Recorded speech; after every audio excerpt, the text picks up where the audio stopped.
زمین سے لے کر آسمان تک اس درجے کا فاصلہ ہے، اس جیسے 300 درجے رب وحدہ لا شریک بندہ مومن کو، بندہ صابر کو، رب کی رضا پر راضی رہنے والے کو عطا کرے۔ اور پھر دوسری چیز فرمایا کہ اللہ کی حرام کی ہوئی چیزوں سے صبر کرنا، یعنی جن چیزوں سے رب نے منع کر دیا، جو حرام ہو گئی، ان چیزوں سے رک جانا، یہ انتہائی ضروری ہے۔ آج ہمیں، مجھے اور آپ سب کو پتہ ہے حرام کیا ہے، حلال کیا ہے، کیا تمیز کرتے ہیں اس کے درمیان؟ میں نے پہلے بھی 1-2 دفعہ غالباً یہ بات عرض کی ہے، ہم لوگ کتا کھانا پسند نہیں کرتے۔ کتے کا گوشت کھانا کوئی بندہ پسند کرے گا؟ کوئی نہیں کرے گا۔ کھوتے کا گوشت کھانا کسی بندے کو پسند نہیں ہے، باویں فری لب جائے، مفتی لب جاوے تب بھی قبول نہیں۔ تو ساتھ ہی ساتھ یہ بھی چیز لازمی ہے کہ جہاں وہ ہمارے لیے حرام ہے نا، وہ دونوں جانور، وہاں جب ہم اپنی جیب میں کسی کا حق مار کر، حرام کمائی کا پیسہ لے کر، کسی پر ظلم زیادتی کر کے اپنی جیب میں پیسے ڈال کے 800,000 کا گوشت لے کے آئیں، وہ بھی اتنا ہی حرام ہے جتنا وہ پہلے والا حرام تھا۔ ہم لوگ یہ تصور کرتے ہیں بوجھے جو پیسے کٹ کے لے آندا ہے، بے شک وہ کسی کا حق ہے، کسی کا جو ہے وہ یتیم کا، غریب کا، مسکین کا، زکوٰۃ کا پیسہ، صدقات کا پیسہ، وہ ساری چیزیں ہم نے ہڑپ کر کے اپنے اندر رکھ لی۔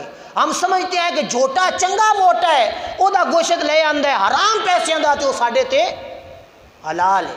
یہ تصور ہے نا ہمارا، میں پیسے جیب میں جا کے خرید کے لے آئے تو اس میں کیا حرج ہے؟ حرج ہے جب کسی کا 1 روپیہ بھی جیب میں ڈالا، کسی کا حق، مزدور کی مزدوری، محنت کش کی محنت، جب اس کو ہم لوگ روک لیتے ہیں، اس کو نہیں دیتے، اس محنت کش کی مزدوری سے ہم لوگ گوشت لا کے کھائیں تو کیا وہ ہمارے لیے حلال ہوگا؟ یہ بھی چیزیں بنیادی ہیں، ضروری ہیں، ان پر بھی عمل کرنا انتہائی ضروری ہے، تب جا کے ہماری نمازیں، ہمارے روزے، ہمارے صدقات، ہمارے اعمال اللہ کی بارگاہ میں درجہ مقبولیت کو پہنچیں گے، ورنہ ہمارے اعمال ہم یہاں پہ کرتے ہیں، یہاں پہ رہ جاتے ہیں، اوپر اٹھتے ہی نہیں۔ 1000 دعائیں مانگتے ہیں ہم لوگ، لیکن جب ہماری دعاؤں کی ضرورت ہوتی ہے اس وقت دعا قبول نہیں ہوتی۔ تو اس لیے ہم لوگوں کو اپنا رزق بھی پاک کرنا، اپنی اندر کی طہارت، ظاہر جسم کو تو صابن سے صاف کر لیا، لیکن اندر کی طہارت رزق کو پاک کرنا ہے۔ تو فرمایا جو حرام رزق کو چھوڑ دیتا ہے، حرام سے بچتا ہے، اس کو اللہ تبارک و تعالی کتنے 600 درجات عطا فرمائے۔ 600 درجات، یہ کس بندے پر؟ مصیبت پر صبر کرنے والا، حرام پر صبر کرنے والا، 600 درجے، اور ہر درجے کا فاصلہ اتنا بڑا ہوگا کہ زمین 7ویں زمین کے نیچے سے لے کر 7ویں آسمان کے اوپر تک اس کا فاصلہ ہوگا۔ تو اتنا درجہ بندہ، اللہ پاک بندے کا بلند کرے گا۔ تو پھر بھی ہم لوگ اتنے درجوں کا بھی ہمیں علم ہو اور پتہ بھی ہو کہ یہ حرام ہے جو میں اپنے اندر ڈال رہا ہوں، ڈیل رہا ہوں، تو باوجود اس کے وہ بندہ وہ حرام پی جائے، حرام کھا جائے، تو پھر تو درجہ نہیں نہ ملے گا۔ درجہ ملتا ہے امتحان کے بعد، امتحان سے پہلے کبھی رزلٹ نہیں آیا، ہمیشہ رزلٹ امتحان کے بعد آتا ہے۔ پہلے رب دیکھتا ہے کہ میرا بندہ صابر ہے، حرام سے بچنے والا ہے اور حلال چیزوں کی طرف توجہ کرنے والا ہے، پھر تو جا کے بندے کو مل گیا درجہ۔ تو جب اس نے ایسا نہیں کیا، امتحان دیا، رب نے لیا، لیکن اس امتحان کے اندر واہ ویلا، او بقا، رونا پٹنا، یہ سارے معمولات ہو گئے، تو پھر درجہ بلند نہ ہوا۔ اور تیسری چیز، مصیبت پر صبر کرنا۔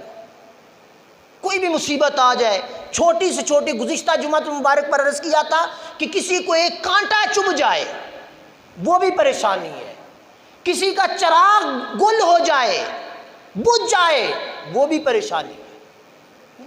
تو اس میں بھی صبر کرنا اپنے حوصلے کو جوان رکھنا، مضبوط رکھنا، صبر کرنا، یہ اللہ کی طرف سے ہے۔ اور ایسا کرنے والے بندے کو اللہ تبارک و تعالی اتنے اونچے درجے عطا فرماتا ہے۔ 700 درجات کا ذکر ہوا اور فرمایا کہ ہر درجہ تخت سرا سے لے کر عرش اولی کی بلندی سے اوپر تک۔ تو ہم لوگ آج اللہ کی عبادت کو، اللہ کی ریاضت کو ہم نے چھوڑ دیا تو ہم مصیبتوں کے اندر، پریشانیوں کے اندر مبتلا ہو۔ حضرت جنید بغدادی رحمۃ اللہ تعالی علیہ کا قول ہے کہ مصیبت جو ہوتی ہے نا، عارفین کا چراغ ہوتی ہے۔ عارف لوگ ہوتے ہیں نا، نیک لوگ، متقی لوگ، مصیبت آ جائے تو ان کے لیے وہ روشنی بنتی ہے اور مریدین کے لیے اصلاح ہے، مومن کے لیے رہبری کا پیغام ہے۔ مصیبت، ذرا سی مصیبت، میں نے گزشتہ حدیث پاک عرض کر دی تھی، حضور علیہ الصلوۃ والسلام نے فرمایا جب بندہ، اللہ چاہتا ہے نا بندے کے درجے بلند کر دو، بندے کو اپنی بارگاہ میں مقبول کر لوں، تو اس بندے پر پھر رب تعالیٰ مصیبت اور آزمائش بھیج دیتا ہے، اور اس آزمائش کے اندر وہ صبر کرے، رب درجہ دے دیتا ہے۔ یہ بیماری آنا یہ امتحان ہوتا ہے، یہ تکلیف آنا یہ امتحان ہوتا ہے، ورنہ رب تو چاہے تو 1 سیکنڈ کے اندر روح نہ نکال لے بندے کے اندر سے۔ بیماری دے کر کیوں بندے کو اللہ پاک آزماتا ہے؟ اس لیے آزماتا ہے کہ بیمار ہے، صابر ہے کہ نہیں ہے، میری بارگاہ میں شاکر ہے کہ نہیں ہے۔ اور پھر حدیث شریف میں ہے کہ جب کوئی بندہ بیمار ہو جاتا ہے تو اللہ تبارک و تعالی اپنی طرف سے فرشتے بھیجتا ہے کہ دیکھو میرا بندہ بیمار ہے، کیا کہتا ہے؟ بندہ بیمار ہے، کہتا کیا ہے؟ تو حضور علیہ الصلوۃ والسلام نے فرمایا جب فرشتہ پہنچتا ہے نا اللہ کی بارگاہ میں، اللہ پوچھتا ہے فرشتوں میرا بندہ بیمار ہے، تکلیف میں ہے، وہ کہتا کیا ہے؟ تو فرشتہ عرض کرتا ہے باری تعالیٰ اس پر مصیبتوں کے پہاڑ ٹوٹ گئے، اس پر تکلیفوں کے پہاڑ ٹوٹ گئے، لیکن اس کی زبان سے ایک ہی کلمہ جاری ہے، شکر الحمدللہ۔ کون سا کلمہ جاری ہے؟ الحمدللہ۔ تو اللہ فرماتا ہے فرشتوں گواہ ہو جاؤ، اگر یہ بندہ جس مرض میں مبتلا ہے اس مرض میں مر گیا تو اس کے درجات کو میں بلند کروں گا، جنت اس کے لیے سجا دوں، اور اگر اس کو میں نے شفا دے دی، مالک ہے نا خود دی، اس کو موت دے دی تو درجے بلند، شفا دے دی تو شفا کے بعد میں اس کو جو خون اور گوشت دوں گا نا وہ پہلے سے زیادہ طاقتور، پہلے سے زیادہ قوت والا ہوگا، اور پھر آگے کیا ہوگا؟ ایسا گوشت اور خون ہوگا کہ اس کے سابقہ زندگی کے سارے گناہ معاف ہو جائیں گے، اور آئندہ اس بندے کے لیے رب تبارک و تعالیٰ درجات لکھ دے۔ اس حالت میں تو ہم لوگ بیماری کو عذاب تصور کر کے اس کو قبول نہیں کرتے بلکہ پریشان ہوتے۔ اور اسی طرح حدیث پاک میں ہے حضور صلی اللہ تعالیٰ علیہ وآلہ وسلم نے ارشاد فرمایا جو شخص رات بھر بیمار رہا، کتنا؟ 1 رات، 1 سال کی بات نہیں ہو رہی، 1 رات بیمار رہا اور صبر کر کے اللہ کی رضا کا طالب رہا۔ راتی کئی باری ہو جاتا ہے نا بندے نیندر نہیں ہوندی، سرن پیڑ ہو پہ ساری جڑ کم کرتا رہا، تھکیڑا چڑھ گیا ہے، یا مطلب اس طرح کی کوئی بھی کیفیت ہو جائے، بے قرار رہے، اور اس بے قراری میں وہ اللہ وحدہ لا شریک کو یاد رکھے، اللہ کی عبادت میں مشغول رہے، تو حضور علیہ الصلوۃ والسلام نے ارشاد فرمایا کہ وہ شخص گناہوں سے ایسے پاک ہو جائے گا جیسے ابھی یہ بندہ پیدا ہوا ہے۔ 1 رات کے صبر پر، 1 رات بیماری آئی، تکلیف آئی، اذیت آئی، اس 1 رات کا صبر کتنا ہے کہ سابقہ گناہ رب تعالیٰ معاف کر دیتا ہے، لیکن ساتھ شرط یہ ہے کہ صابر ہو رب کی بارگاہ، شکوہ نہ کرے، یہ نہ کہے ہائے مصیبت آ گئی، وائے مصیبت آ گئی، میں نے تو کوئی غلطی گناہ نہیں کیا تھا، یہ میرے اوپر کہاں سے مصیبتوں کے پہاڑ ٹوٹ پڑے۔ صابر ہو اللہ کی بارگاہ میں۔ اور پھر حضرت صحاق رحمۃ اللہ رضی اللہ تعالیٰ عنہ کہتے ہیں جو شخص 40 راتوں میں ایک رات بھی مصیبت میں نہ گزارے، ایک رات بھی اس پر مصیبت، پریشانی اور تکلیف نہ آئے، رنج و الم اس پر نہ آئے، تو جان لے کہ اللہ تبارک و تعالی اس کے ساتھ بھلائی کا ارادہ نہیں رکھتا۔ ایک رات جو بیمار ہوا اس کے زندگی کے گناہ معاف، اور جو 40 دنوں میں ایک بھی اس بندے پر تکلیف نہ آئے۔ ہم یہ بڑے اکڑ کے کہتے ہیں میں تو 2 مہینے ہو گئے میں نہیں بیمار ہویا، کوئی تکلیف نہیں آئی، کوئی اذیت نہیں آئی، کوئی پریشانی نہیں آئی، سمجھ آئی نا؟ تو یہ بڑی کامل چیز ہے۔ فرمایا کہ جو ایسا کرتا ہے نا، جو بیمار نہیں ہوتا، رب اس کے ساتھ بھلائی کا ارادہ نہیں رکھتا۔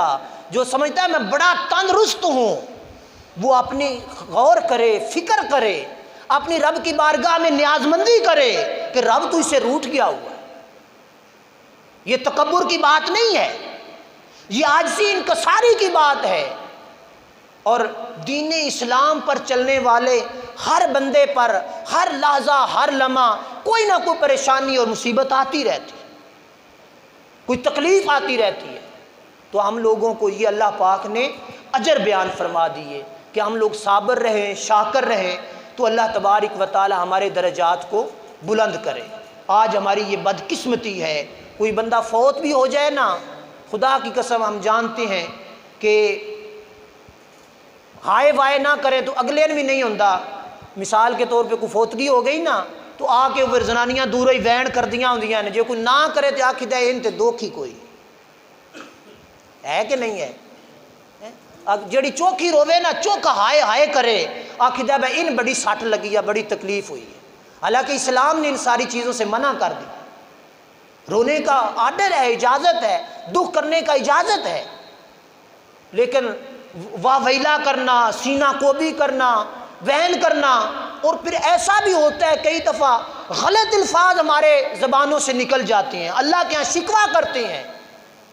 کئی دفعہ فوتگی ہو جاتی ہے تو ہم لوگ کہتے ہیں لے اجے دی مرنے دی عمر تے کوئی نہ آئی نا، کہتے ہیں کہ نہیں کہتے؟ اجے اس باغ دا ویکھیا کی ہے، نکے نکے پتر نے، نکی نکی اولاد ہے، کہتے ہیں کہ نہیں کہتے؟ رب کو نہیں پتا یہ نکی نکی اولاد ہے اس کی؟ رب پتہ نہیں اس کو کیا سے کیا بنانا چاہ رہا ہے۔